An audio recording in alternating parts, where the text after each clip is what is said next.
Olá, eu sou o Ricardo Terto e tô aqui com vocês durante esses episódios especiais de férias, enquanto preparamos a nova temporada do Pauta Pública. Por aqui a gente está trazendo alguns dos momentos mais marcantes do Pauta em 2024, organizados por assuntos que abordamos ao longo do ano. Nesse episódio, Antes do Mundo Acabar, as mudanças climáticas e a urgência para novas adaptações.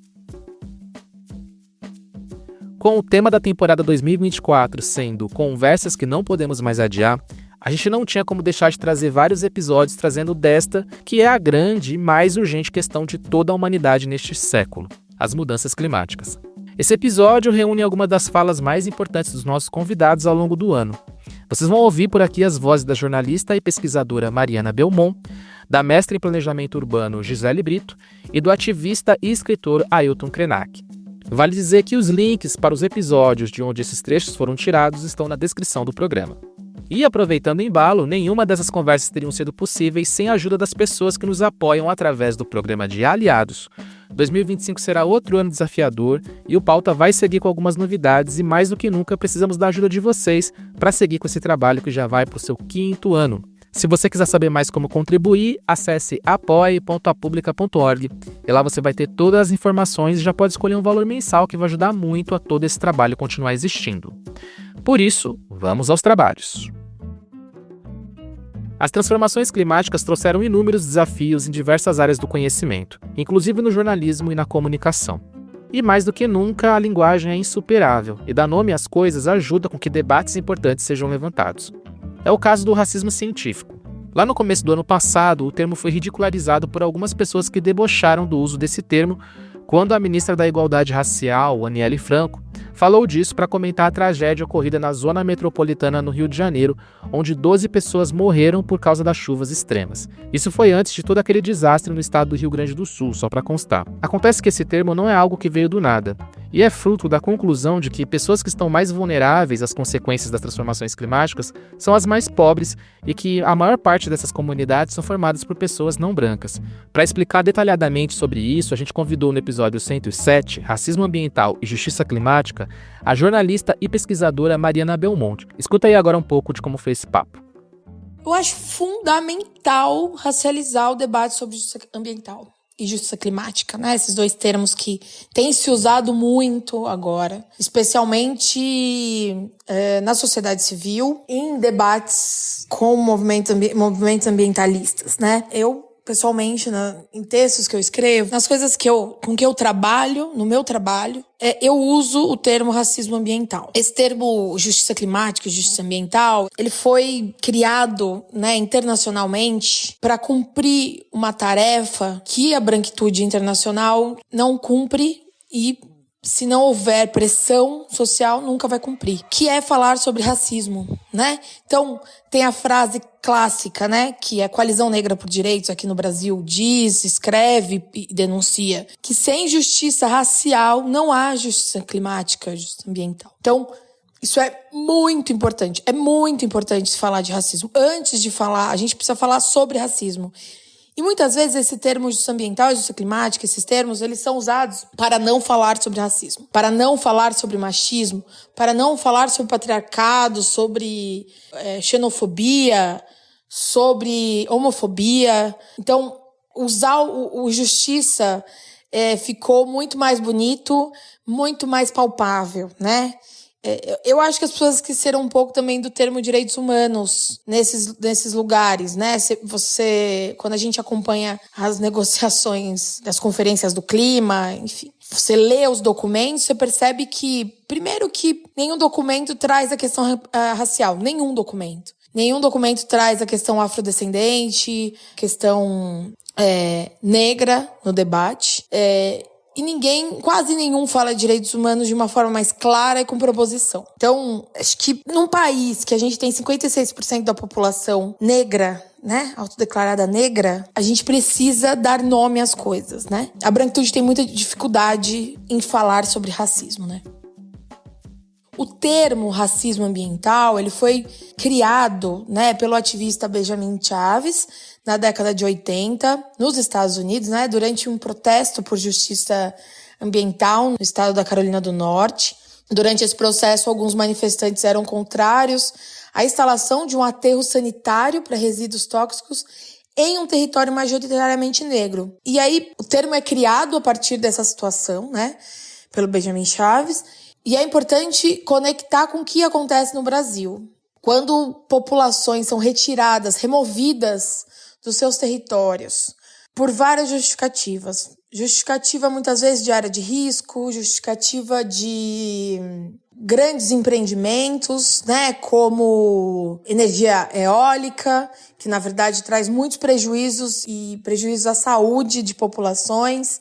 O que acontece em Alcântara, no Maranhão, né, com a base espacial. E a gente pode aqui trazer vários outros exemplos que acontecem no Brasil sobre isso. É sempre o território negro que sofre o impacto e é o lugar ou de despejo de lixo, falta de políticas públicas. Acho que tem um exemplo importante, um exemplo que eu gosto sempre de trazer. Todo mundo já deve ter ouvido falar que chuva, deslizamento acontece porque nas áreas mais pobres há muito morro, muita ladeira, ou porque muitas dessas casas, dessas moradias ficam nas beiras dos rios, e que as pessoas não deveriam morar ali. Mas é fundamental entender que a habitação em área íngreme não é sinônimo de desastre. Basta a gente olhar para a região de Perdizes, em São Paulo, que é esse bairro de classe média alta, onde os edifícios não deslizam. A cada tempestade, nenhum edifício, nenhuma casa desliza, graças aos investimentos em infraestrutura da prefeitura. Então, essa carência de infraestrutura urbana para permanência segura de moradias em áreas de morro nas regiões mais pobres é um produto do sistema que transforma a necessidade humana básica de morar e mercadoria. Essas situações de risco, como no Rio de Janeiro, como São Paulo e como outras cidades, elas não surgem de uma suposta falta de planejamento individual ou familiar, né? Elas não são frutos de escolhas da população que moram ali, em assentamentos precários, e elas, na verdade, elas são fruto de uma política habitacional ou da falta de uma política habitacional destinada à população negra e periférica, né? A política urbana dessas cidades, e eu acho que é o caso do Rio de Janeiro também, né, trazendo a partir dessa questão do que aconteceu no Rio, bem no começo agora de 2024, é a política urbana a responsável pelas pessoas negras e periféricas estarem em condições de subalternidade de risco socioambiental. As regiões mais seguras não foram feitas para elas habitarem. E nos bairros onde elas habitam, não há provisão de infraestrutura nem ações de programas de adaptação, mitigação dos efeitos das mudanças climáticas. Isso é muito importante, né? Como a gente age quando o direito à terra continua sendo limitado por um grupo de proprietários e a única alternativa da população de baixa renda é se sujeitar aos subprodutos do mercado. A culpa não é da chuva. Culpar a chuva e as famílias não é o caminho. Os municípios, os estados, o governo federal, eles precisam ser responsabilizados pela falta de ação, de adaptação e pelas mortes e soterramento dessas famílias, né? Dentro dessa discussão sobre racismo ambiental e justiça climática, um fator muito importante é a necessidade de adaptação das cidades às emergências climáticas, mas sempre de uma maneira crítica, e levando em conta quem são as pessoas que são mais afetadas por enchentes, ondas de calor e fumaças nessas cidades. Foi um ano de chuvas históricas, ondas de calor recorde, fumaça cobrindo o país, e tudo isso tornou esse assunto imprescindível. Por isso, convidamos a mestra em planejamento urbano, Gisele Brito, que de maneira bem contundente trouxe essa questão no pauta 139, Justiça Climática e Cidades Antirracistas. Trabalho bastante com a questão da própria desigualdade na estruturação da cidade, né? Então, assim, hoje a gente vê que... Hoje não, isso é histórico, né? O desenvolvimento tem sido uma ferramenta do embranquecimento, né? Desenvolvimento é embranquecimento. Mas quando a gente está numa periferia e aí a gente começa a ter reivindicações, por exemplo, eu quero alargar uma avenida, porque eu passo muitas horas ali, é muito trânsito e tal. E no centro também, né? Quero construir uma estação do metrô, mas tem um impacto racial imenso, que ele não é visto como importante, né? Nem na hora do planejamento, nem na hora da execução disso. Então, você fazer melhoramentos numa cidade que não leve em consideração os impactos raciais da transformação, muito provavelmente vai agravar as desigualdades raciais ao invés de diminuí-los. São problemas do nosso modelo de desenvolvimento. Aí não é só nosso aqui no Brasil, não é só nosso aqui em São Paulo, mas é do modelo de desenvolvimento mundial, mas que a gente precisa discutir esse desenvolvimento, né? Então, a gente precisa discutir isso a fundo para ter soluções a fundo. O que está acontecendo aqui em São Paulo, a gente vê outra coisa, a gente vê como que as gestões públicas acumulam pouco com as emergências, né? A gente viveu uma emergência que passava pela questão respiratória, né? Por doenças respiratórias, por impactos das questões respiratórias há pouco tempo. A gente vê que a gente aprendeu pouco sobre elas, tanto na comunicação, como na estruturação, que isso é adaptação também, né, que é um debate muito importante sobre as mudanças climáticas. As mudanças climáticas, elas têm duas frentes bem importantes, né, no enfrentamento. Tanto a mitigação, que vários cientistas dizem que, infelizmente, de certa forma, passou o tempo, que a gente não tem mais tempo para impedir a multiplicação de eventos extremos, mas ainda assim a gente precisa mitigar, né, a emissão de gases do efeito estufa para não aumentar o desastre. Nas cidades, o que é mitigação? A gente repensar sistema de transporte, né, que são muito poluentes, repensar o incentivo ao automóvel, ao carro individual, que é muito poluente. A gente precisa repensar, por exemplo, né, o Código de Obras, por exemplo, que é muito permissivo com a falta de ventilação, né? Toda varanda gourmet é um roubo.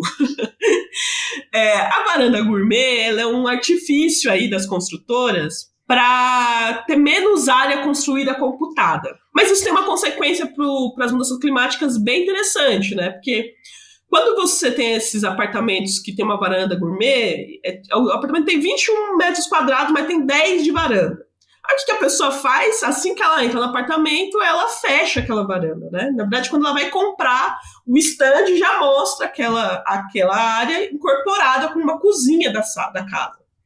O que acontece quando fecha aquela varanda gourmet? A única circulação cruzada que tinha ali, ela é impedida.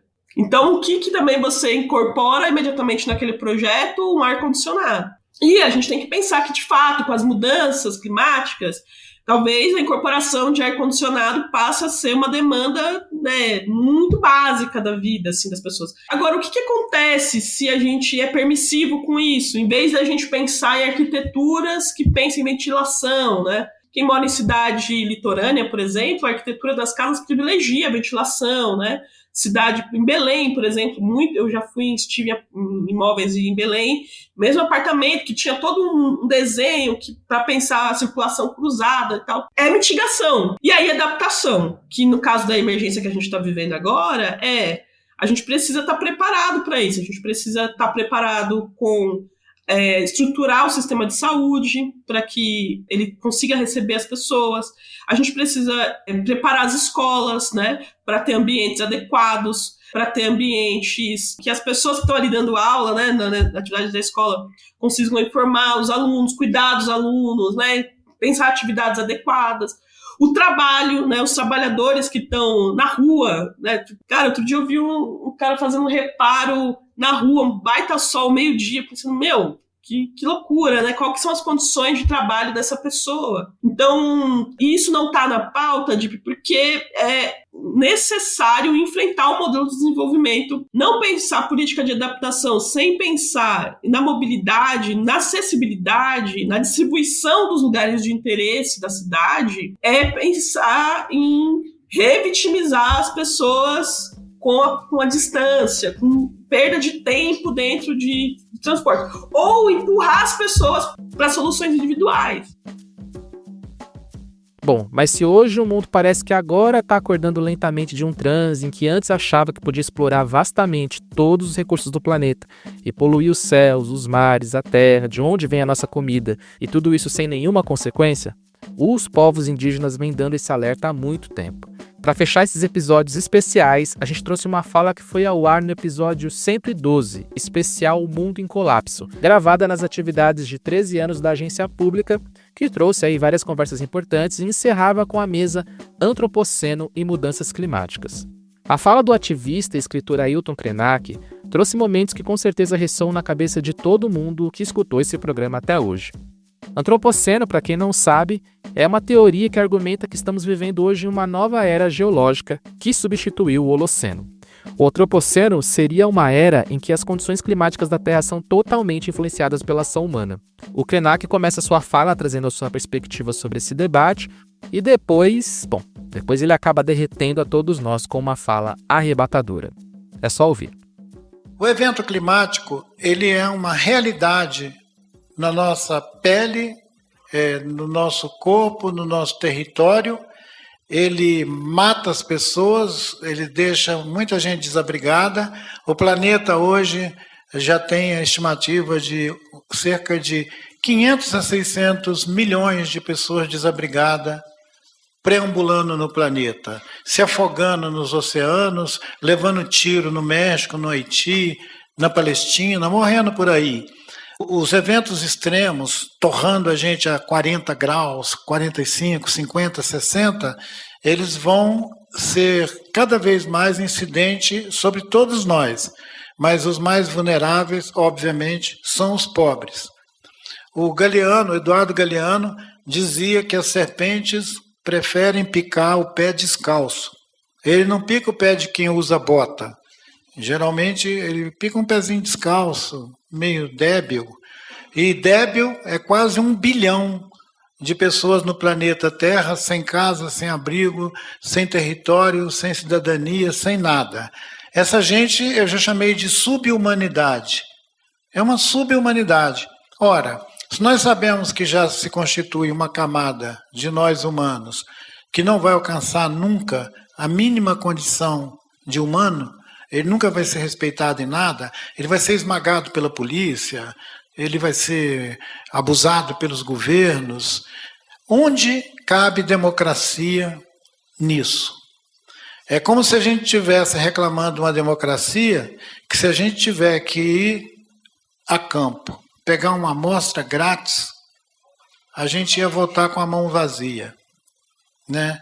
A democracia, talvez no século XX, tenha sido um apelo potente para obrigar as grandes agências a cumprir o mínimo de obrigação com as sociedades, com a diversidade cultural, com a diversidade econômica e tudo no mundo. Mas as superestruturas como a ONU, a Unesco, a Organização Mundial da Saúde, o Banco Mundial, essas superestruturas, elas não têm mais nada a dizer sobre democracia, porque elas não exercem democracia. Elas são superestruturas autoritárias que suportam a marcha do capitalismo no planeta, comendo o corpo da Terra, comendo. Eu fiquei indignado quando eu estava participando de um comitê para a criação da reserva da biosfera da Serra do Espinhaço. Fizemos a proposta, apresentamos à Unesco, fizemos uma campanha junto à Unesco para que a Unesco reconhecesse aquele território que vai dali de onde é Belo Horizonte, daquele quadrilátero ferrífero e vai até a Chapada Diamantina, é uma cordilheira, e lutando para aquilo virar uma reserva da biosfera, quando ao mesmo tempo a Unesco patrocinou uma reunião em Paris para discutir como é que eles iam fazer mineração em reservas de biosfera no mundo. Eu pensei, bom, qual que é a da Unesco? A Unesco é um comitê de mineradoras, de bandoleiros. Então, assim, a ONU, vocês sabem muito bem, quando os Estados Unidos decide, a ONU faz o que ele quer. Então, como é que nós vamos falar de democracia se os agentes estruturadores de uma política, de uma ordem global, não querem a democracia viva? Né? Democracia onde? Nos Emirados Árabes? Democracia nas Olimpíadas? Democracia em Paris? Então, a gente talvez devesse fazer uma crítica epistemológica e nos perguntar se a gente está dando o nome certo para as coisas certas ou se nós estamos aceitando trazer do século XIX, do século XX, ideias para o século XXI. A nossa historiadora Lilian Schwartz, ela escreveu um artigo o ano passado, dizendo que o século XXI ainda não tinha começado, professor Carlos. O século XXI estava lá e a gente estava invadido por uma espécie de lama do século XX, a mentalidade, a maneira de governança, o abuso com a democracia, o desrespeito aos direitos humanos, a banalização da política. Ela escreveu esse artigo e ele ainda está valendo. Eu acho que nós estamos no século XX. Não começou o século XXI. Nos últimos 30, 40 mil anos, o humano achava que a Terra era um lugar sagrado. Ele tinha medo do raio, do trovão, da tempestade. Ele tinha medo da mudança da cor do pôr do sol. Quando o sol se punha de uma maneira diferente, uma humanidade inteira saía zoando pela terra. Talvez naquele tempo em que eles eram nômades, ou nós, nômades. Quando todo mundo ficou esperto, dominou a agricultura, pegou o metal, começou a fazer essa farra toda, deixaram de tratar a vida no planeta como uma experiência sagrada e passaram a acreditar que o planeta, que a Terra é um organismo plástico, uma coisa plástica, que a gente pode esticar, dobrar, enrolar, derrubar montanhas, comer o Everest, tirar o Himalaia, acabar com essas montanhas nossas aqui, com as cordilheiras, tudo, comer os oceanos, acabar com as florestas. Não foi uma ação geológica que fez isso. Fomos nós, os humanos, que fizemos isso.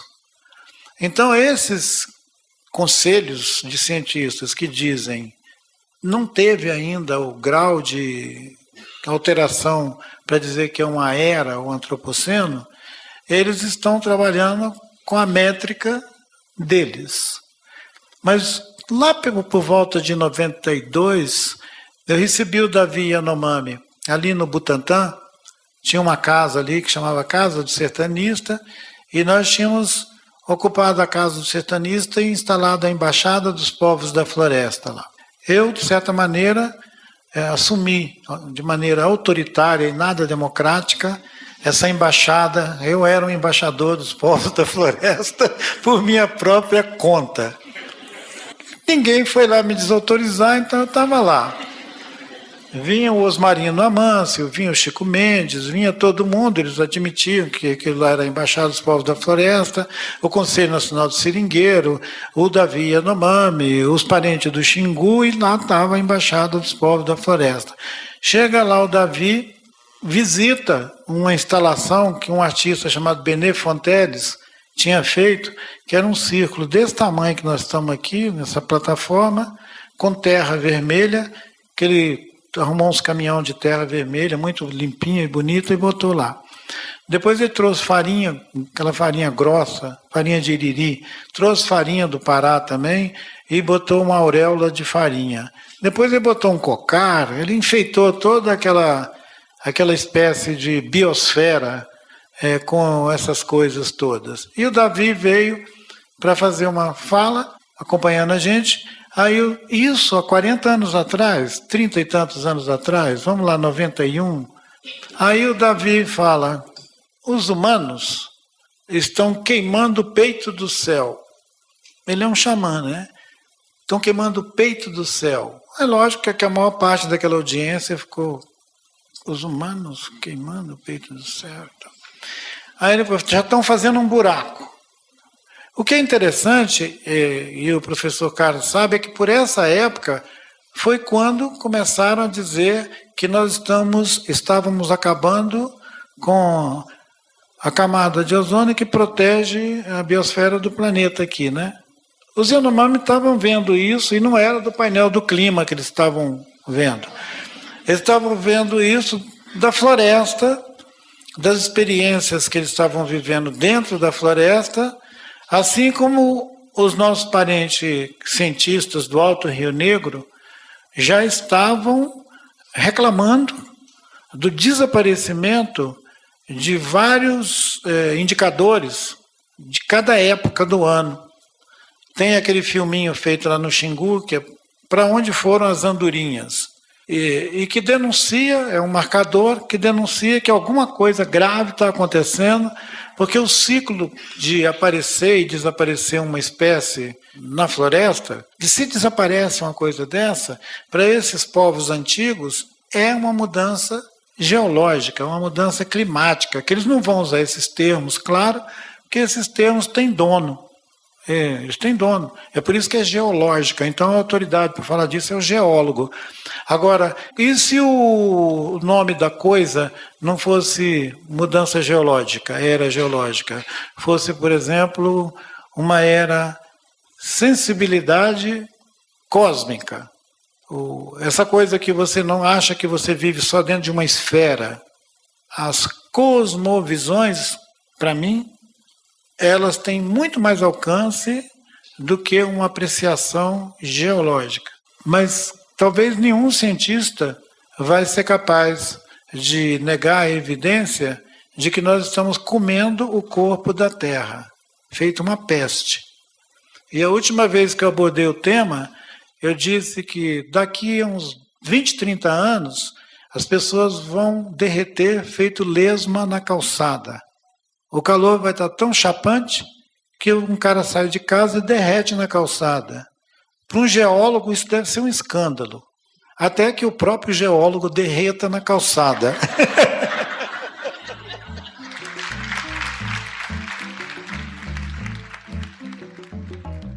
E enquanto a gente ainda não derrete feito lesmas na calçada, seguimos aqui por mais um ano mergulhando fundo nos temas mais importantes e relevantes do nosso tempo. A 5ª temporada vem aí com aquela assinatura jornalística da Pública que vocês tanto reconhecem, mas também traz muitas novidades que vocês já vão descobrir semana que vem na volta do Pauta Pública. Foi um prazer relembrar com vocês aqui alguns dos momentos mais marcantes de 2024. Coragem e força pra gente nesse 2025 que tá só começando. Toda sexta-feira bem cedo, em todos os tocadores de podcast, a gente se encontra em episódios inéditos do Pauta Pública. Esperamos vocês lá. Um abraço.